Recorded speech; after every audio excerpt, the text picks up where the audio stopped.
Les populations les plus pauvres sont celles qui vont être les plus impactées par le dérèglement climatique. Et ce que nous cherchons, en fait, c'est que la question du développement durable prenne effectivement en compte toutes les trois composantes du développement durable, qui sont la dimension de l'économie, la dimension sociale de la lutte contre la pauvreté et la dimension de protection de l'environnement.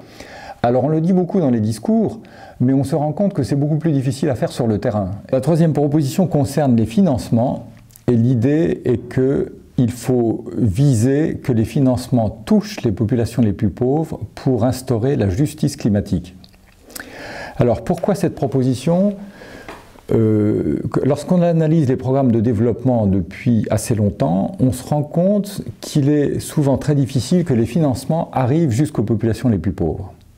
En réalité, quand on se promène dans les quartiers les plus pauvres des pays d'Afrique, un continent qui quand même a fait l'objet de beaucoup d'aides publiques au développement, vraiment on se demande souvent mais où est passée cette aide au développement? Et on sait très bien qu'il y a de nombreux mécanismes qui font que l'aide est captée par les populations moins défavorisées. Nous craignons que ça soit la même chose dans la lutte contre le dérèglement climatique.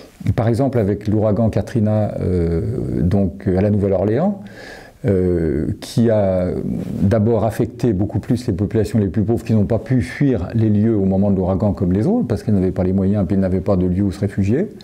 Et puis on s'aperçoit que dans la reconstruction, ces populations sont largement évincées, parce qu'on n'a pas envie en fait de faire en sorte que ces populations puissent être logées sur place. Et on peut dire exactement la même chose après le tremblement de terre qui a été une grande catastrophe pour Haïti, où on se rend compte que finalement la reconstruction, non seulement n'a pas profité beaucoup aux plus pauvres, mais elle n'a pas profité beaucoup au pays. En réalité, l'effort de reconstruction a été conduit par les organisations internationales et par les ONG internationales en essayant de contourner les populations locales dont on pensait que les élites étaient trop corrompues, et finalement c'était quand même un très grand échec.